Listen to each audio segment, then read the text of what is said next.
arrangement and vocal by Iman Gholami.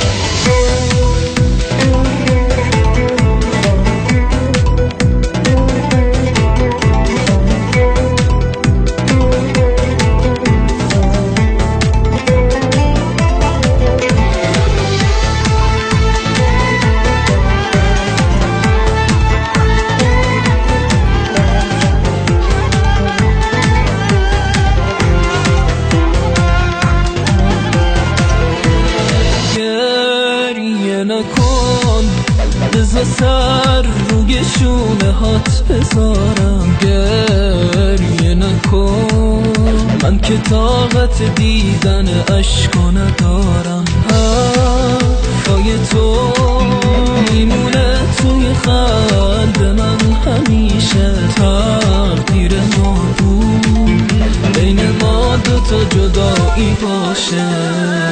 گریه نکن،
سرتا بالا نگه دار، راهی نمونده، خدا نگه دار. آخه عزیزم قسمت همینه، چشمای خیسم تو رو نبینه.